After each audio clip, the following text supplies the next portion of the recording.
I just wanna touch and kiss. Said I wish that I could be with you tonight.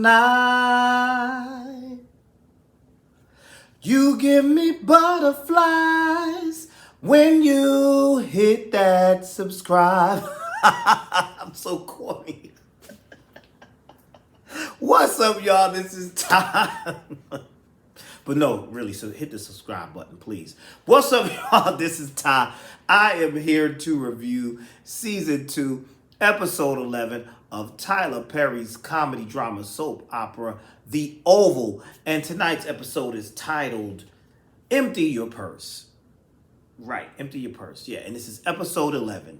All right, but before I get into that, I got to give a shout out to my people. Simply Be Yourself 100, A. Henderson, Randall Brown, Lamont Simpson, Quiet Guy, R.C. Kroger, all the rest of you, and June BLC. Special shout out to June BLC. Why? Because I am one of the featured artists on her spring gospel extravaganza. So go on over to June BLC's channel. It's titled June BLC, and go watch this wonderful gospel concert. It was an honor to be on there. I got to do 2 songs, y'all. 2 songs. That's right. I even had a wardrobe change and everything. It was real nice. It was real nice. So go on over to June BLC's and check it out. Get you some good gospel. Tell your mama about it. Tell your auntie and, people in your family that love that good gospel. We got it all over there. So go check that out. All right. And I told y'all I already begged y'all to subscribe, right? So subscribe, leave comments. I love that. Let's engage. Check out my other videos too. Come on. I do some singing on here. I review other shows. Yeah, check it out. So let's get right down to this episode 11. So we knew that Alan caught Ellie banging the president. And they didn't even stop. And poor Alan, he was so hurt and so angry. Alan, she a hoe. You don't need her. She a hoe. Anyway, Alan and Crazy Jason are having this conversation, and Jason is like, "Yeah, you should kill him. Aren't you mad? Look at what he's doing, and he done been with her 4 times." And so Alan's like, "What you mean 4 times? Were you keeping track?" He said, "Yes, I am. As a matter of fact, I got it right here. Want to see it?" Hands him the phone. First, Alan said no, but he hands Alan the phone anyway and shows him the video of the president banging Elise on some other occasion. My thing is, this Jason dude is sick. You're watching your father. I don't want to see my father having sex. What is this? You're watching your father have sex. You're strangling people. You're killing people. Now you're trying to get this young man to kill your dad for you. And they have this exchange where Alan is not really feeling that. And Alan is like, "I'm not going to do that. I'm not, And Alan kind of raised his voice, and that kind of triggered Jason, because y'all know Jason is crazy, because he said, "I thought we were friends, and you're being mean to me. I don't like when people be mean to me." So Alan had to roll it back a little bit, like, "Oh, I'm just a little upset right now," and speak nice. And was like, "But can you please leave? Because no, I'm not going to kill him. No, what, you crazy?"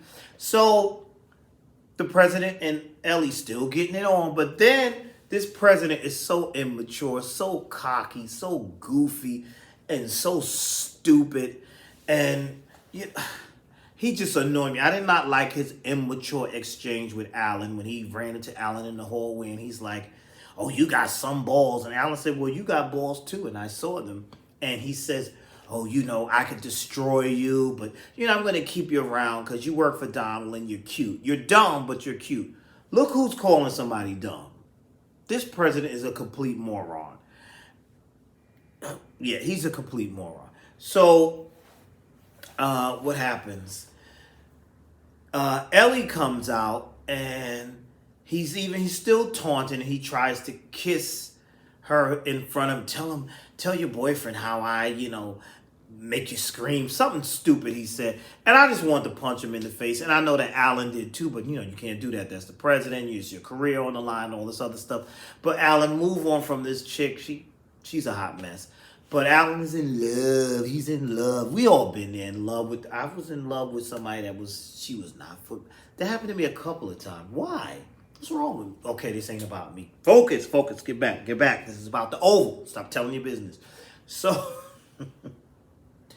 so basically, what happened after that? After that, what happened? Ellie's going, the president goes to take his shower to get the funk off of him or whatever.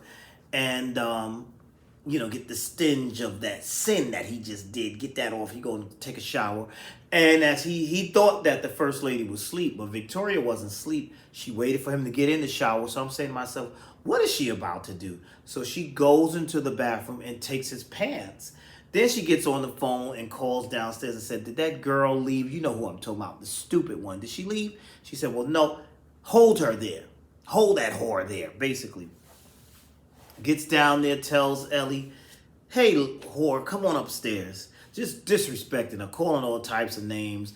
Come here, dog, and all this stuff. She's calling a whore, a dog, and some other names. Brings her into the room. Brings her in the room, and I'm like, what is the first lady going to do? She brought that girl in the room and started stripping her, pulled her dress down. Now, I like that scene. I was like, let me tell you, Ellie, she's a brick. I like her. I'm sorry, y'all. I'm sounding like a pervert, but she was looking good. I mean, she was looking good. She was looking good. And the first lady said, I'm sorry, yo. This is a family show. Pretend I didn't say that, but I'm sorry. I got eyes. She looked good. She was attractive. She's attractive. But the first lady said, oh, I see why he likes you. You work out, you built, nice little tight body, but you have no ass. I'm like, oh, yeah, she's still fine, though. I like how she's shaped. I really, but this is not about me. Back to, anyway. She tells her that she's standing there like that, and she tells her, open that bag, dummy, and whore, and dog, and all this other stuff. She said he's going to use you like he uses that rag after he finished, done with you, and wipes himself up. He's going to use you up like that. And Ellie didn't seem fazed, and she's like, ma'am, and the Miss First Lady said, don't be calling me ma'am, ho. She just stayed calling out her name. Don't call me ma'am. You hoe, you dog, just calling all types of stuff. She said, what you gonna, and she said, this is an invasion of privacy. She said, well, so is sleeping with my husband. So she's like, open that purse. What's in that purse? So they get in a little tug. Ellie's a little resistant. And out comes the president from his shower. And he's like, what's going on here? Oh my goodness. Oh, Ellie leaving. And she's like, no, Ellie's not leaving until she opens that purse. So then the first lady ends up emptying out the purse. And I'm like, okay, what is she up to? She empties out the purse. And what's in there? The president's underwear.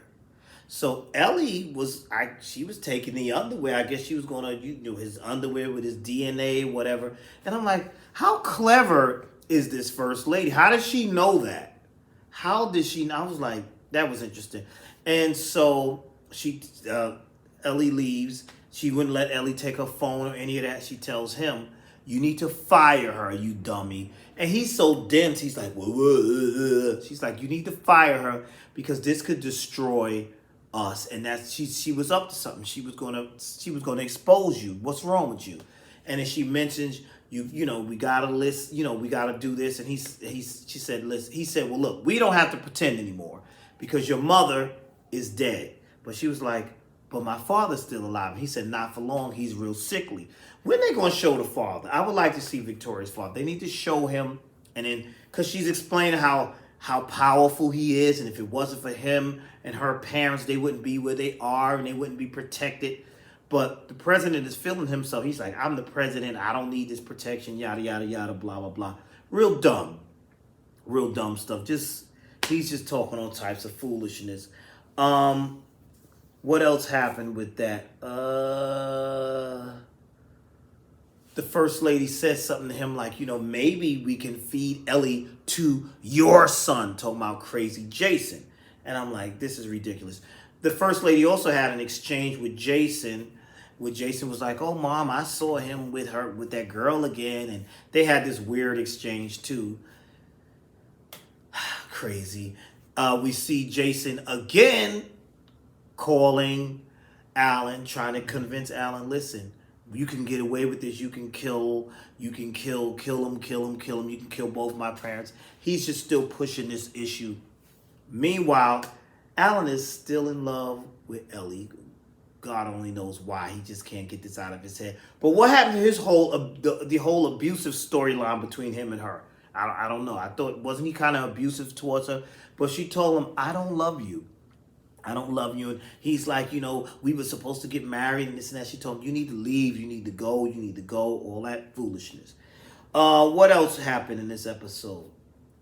Barry and the Ragadouchis, and that's their names, right? The Ragadouchi clan. I don't watch that other show with the cult on it, with the Ragadouchi spinoff. I don't watch that. But anyway, Barry's there with the Ragadouchi. They telling him open the bag. Barry and his fine acting, such a fine actor that he is not. He's like, you better. He just hits every note the same for me. The guy who plays Barry, he just hits everything with the same beat. Like he needs. Listen, I'm sitting here on YouTube criticizing. Look, I'm just being honest. I ain't trying to be no hater though. But he's like, oh, that better not be her in that bag. I'm gonna kick y'all up. Like the way he delivers his lines makes me laugh. Anyway, Barry tells them, listen, where's my daughter? Stop playing with me. So Ragadouchi, what was the Ragadouchi's dude name? What was his name, y'all? Daikon. Daikon says, oh, well, she's in there, whatever. So he goes to the van, which I'm like, you got two guys right here, and you by yourself, and you gonna go to this van. I thought they were gonna bust him upside his head and put him in the van. But when he gets to the van, there is his baby mama. And he's like, where is my daughter? Ruth, where's my daughter, Ruth? His baby mama, Ruth, is sitting in, and she's like, you have some money of mine. And when I was in the world, talking about that stash of money, so that is Ruth's money. And he's like, yeah. First he said, no, I don't know what you're talking about. She's like, you saw it. So she pretty much tells him, bring me the money and you get your child back. So she's definitely not mother of the year. She's trash. Ruth is nuts. She is trash. I was like, you know what? That's so stupid. So when Barry turns back around, it's like 15. How many? It was all these Ragadouchis. But I said, what, they going to jump them? What is this? What was that? I said that was a little creepy right there. So that's what he has to do. So now Barry goes home and he's upset. Now here we go, Barry with his parents, Richard and Nancy. Oh, Lord have mercy. She didn't do that Lord have mercy routine tonight, did she? I don't think so. So anyway, Barry's sitting down at the table and he tells his dad, he tells Richard, listen, remember that money? That money belongs to Ruth. And she said, if I bring that money, she'll give me my daughter back. And Barry's father, Richard's like, oh, okay, great. I'll go with you. And he's like, no. And then he sees Nancy come in. He's like, y'all went on a date? What's going on? And Richard tells him, no, I was out with Frida and your mother came. I was going to bring Frida here and turn her out. Like, just all ridiculous. And then Barry bangs on the table. Just stop it. Stop it. This is ridiculous. And, Richard's like, who are you talking to? He's like, I'm talking to you. This is ridiculous. He tells both of them that they're both being ridiculous. They're not going to put him in the middle. And he pretty much told his mother, you two, you making a mess too. You need to tell this man who the father is of Picky. Who is Picky's daddy? And so Barry leaves. He storms off. And it looked like Nancy and Richard, they got all lovey-dovey. We can reconcile. We can work it out, all this stuff. And he got all hugged up. He said, yes, we can start anew. as soon as you tell me who Picky's daddy is. And I was like, that's right, Richard. He held his ground. Tell that man who the daddy is. Stop playing with us and tell us who his daddy is. All right. We also move on from that. We see Sam go to the crime scene of Gene. They still doing this whole thing and trying to make it look like it was a murder-suicide. And we learn that somebody made these phone calls to the precinct, letting them, these phone calls that's supposed to be Gene that made these calls. And they're really framing. And the police officer was talking to Sam and he said, you think something's up? Because you look at your face or whatever. So Sam is like trying to put the pieces of the puzzle to that. Meanwhile, Mrs. Garrett, that's what I call her, the old lady maid, was this Miss Laura. Miss Laura has awakened again. And now she's just still so distraught, you know. She makes a special phone call to the White House, you know, that little secret line. She said, no, call the back phone of the White House. And her husband has them call, and she speaks to Donald, wakes Donald up. She tells Donald, I saw Gene under the bed. That triggers Donald. Donald's like, okay, let me call my secret lover. Talking about Kyle. And he's like, Kyle, I need you to handle. But Kyle is all scorned and pissed off and laying in the bed all bruised up with his little, whatever that is, this new guy that he's been laying with, the young man he just got with. And he's like, what? Get off my phone. And Donald had the nerve to get jealous because he said, who you over there with? And then Kyle made some little remark. And he said, you know what? He got pissed off. He goes over there. He see Kyle laid up with this dude. And he's like, who is that? He needs to leave. They have this whole stupid conversation. But he tells him, no one loves you like I do. And you don't love anybody the way you love me. So Donald, I guess Donald loves Kyle too, and he wants Lily there too. He wants both worlds, I guess. And he pretty much tells Kyle, I need you to go finish off Mrs. Garrett. That's what I'm calling her, Mrs. Garrett. But Laura, finish her off because she's asking for Sam, and that's going to be a problem. So I need you to go over there and take care of her. So that's what Kyle does. He goes over there, and well, it looks like it. At the end of the episode, you know, we see him going over there speaking to Miss Laura, and Miss Laura tells him Gene was under the bed and she was under this Jason's bed and Jason killed her. We got to do something. And we see Kyle pick up that pillow, and from what it looks like, he done killed poor Laura. She going to see the king now. You know, that was that. We also have, which I thought was interesting,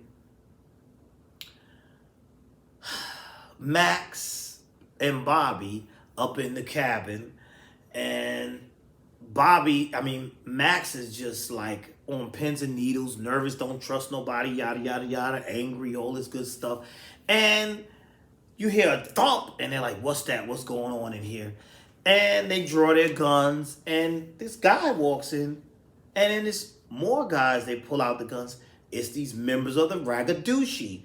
And they're saying, so I'm like, okay, so is this going to kind of tie into the thing and kind of help Barry get his daughter? I don't know.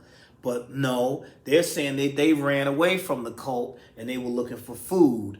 And so Kyle didn't believe them, but Bobby believed them because he said he know the neighborhood, whatever. He know about this cult, the Ragadushi. And he lets them go. He lets them free, and that was that. All right, so in closing, we need to find out what's going to happen with Barry, the Ragadushi, and his daughter. Will he finally get his daughter back? Will Nancy finally tell Richard who this Picky's father is? Will we get a funeral for Picky? Please, can we get a funeral for Picky? And what's going to happen next? We'll have to wait. Is the president going to fire Ellie? We'll have to wait.